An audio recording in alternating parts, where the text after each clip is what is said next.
Vamos a recibir al presidente de la Asociación de Cultivadores de Arroz, a Freddy Lago, que participó también la gremial el viernes pasado de la reunión con el ministro Benech. Freddy, antes de entrar en algunos temas específicos del sector, ¿qué impresión, qué resumen, qué conclusión sacás de lo que fue este encuentro del viernes con el ministro Benech? Buenos días y gracias por estar con nosotros.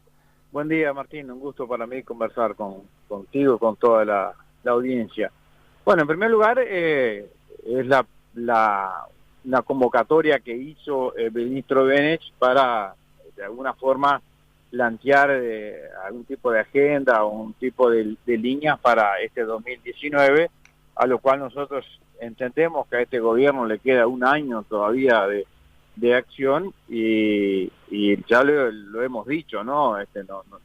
No es bueno que tiren la toalla a tanto tiempo todavía para seguir gobernando. Eso fue una de las insistencias nuestras, de que bueno, que deben de haber acciones y por tanto debe haber compromiso, en este caso por parte del Ministerio de Agricultura, que es quien representa o busca representar en el gabinete a los sectores productivos para poder lograr el accionar y ser tenido en cuenta en el momento de trazar las políticas públicas y en particular las políticas económicas, lo cual entendemos nosotros que han sido relegadas en los últimos tiempos. Por tanto, positivo por ese lado en cuanto a generar esta instancia de diálogo, esta instancia de interacción.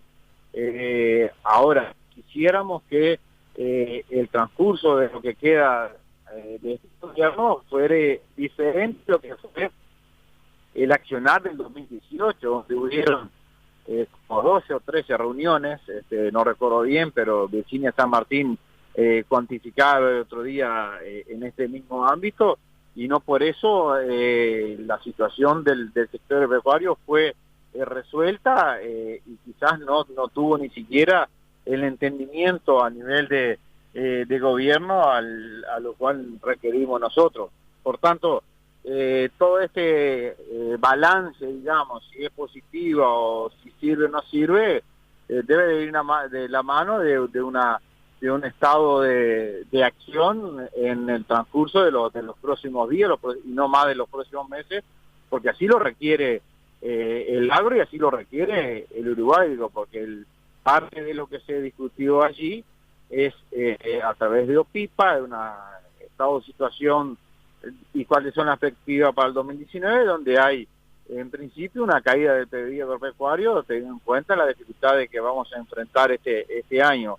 La pregunta es, ¿llegó la sensibilidad del Poder Ejecutivo en este análisis de situación lo que nos manifestó allí?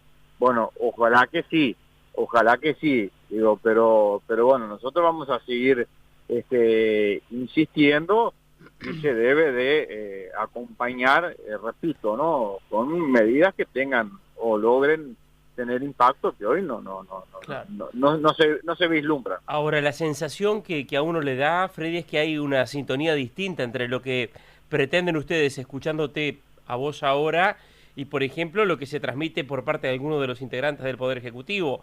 Caso, por ejemplo, el ministro de Trabajo y Seguridad Social, Ernesto Murro, que dijo en estas últimas horas que el sector rural se beneficia con un subsidio de 400 millones de dólares anuales. Incluso Presidencia de la República presentó un comparativo de lo que es un aporte de una empresa rural que planteando ahí un área de 580 hectáreas, índice CONIAT 100, comparándolo con lo que es una empresa de industria y comercio y lo que significan los aportes. O sea, hay como una sintonía distinta entre lo que se entiende se da por parte del gobierno y por otro lado lo que pretenden las gremiales.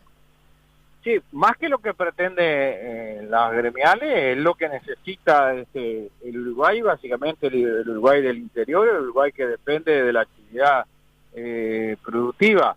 Este mismo tema se lo hicimos saber a Benech y bueno, también estaba su secretario y otros jerarcas del ministerio, lo cual se podría hasta decir que el ministerio comparte la postura que tenemos nosotros y de alguna manera a nosotros se nos hace eco de una crítica al ministro Murro, que bueno, que tiene un objetivo muy claro, ¿verdad? O sea, estar contrariando al sector rural, de buscar transmitir a la opinión pública en base a números que podrán ser ciertos, pero que están totalmente fuera de la objetividad, y eso obviamente que tiene otros tipos de objetivos, por cierto. Ahora, creo que ha llegado el momento que las cosas tienen que ser más claras, que tienen que ser, como decía recién, con más objetividad, que no lo está viendo, y aquí hay solamente un sentido, que es, bueno, a ver cómo maximizamos una posición que genere o respalde la inoperancia del Poder Ejecutivo en su conjunto, digo, porque obviamente, más allá de lo que decía, de que el Ministerio de Agricultura puede estar en acuerdo con nosotros, para nada tiene peso, digamos, después en las decisiones que toma el gabinete en su conjunto, y termina primando este tipo de ideas, porque basta ver cómo se hace eco muchos de los actores políticos del gobierno, como bien decía tú, hasta la propia presidencia de la República, ¿no? Freddy, el problema es que no es nuevo, que el Ministerio de Ganadería no tiene peso dentro del Ejecutivo. Sí, totalmente. Tenemos un esquema político que no es nuevo tampoco, ¿no? Jamás en Uruguay tuvo el peso que requiere el ministro de Agricultura, ¿no? De distintos gobiernos, de distintos partidos que han estado. Esta disputa la tuvimos siempre, y la hemos tenido que remar, insistir y pelear por mucho tiempo. Así que eso es así.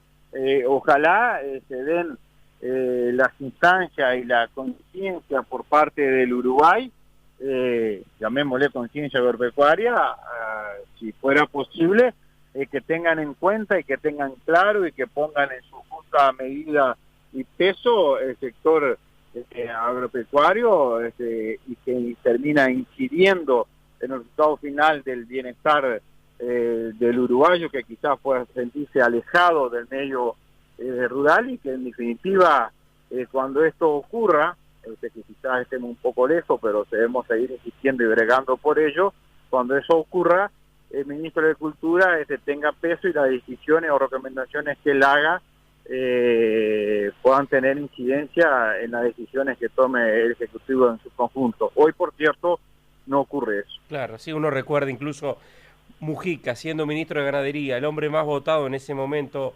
cuando fue la primera presidencia de Vázquez, ya sean medidas que se compartían o no, dentro de ese Ejecutivo, tampoco siendo la persona más votada en el Senado.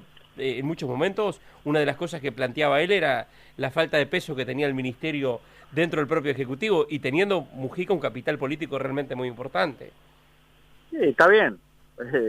El resultado puede haber sido eso. Ahora, ¿usó su peso político en beneficio del agro? No sé. Creo que parte de eso está en el Parlamento, cuando después los distintos sectores terminan votando lo que decide la mayoría del partido en cuestión, ¿no? Así que creo que, en definitiva, en ese tema en particular, no sé si tuvo el interés para hacer valer su peso, también eso, ¿no?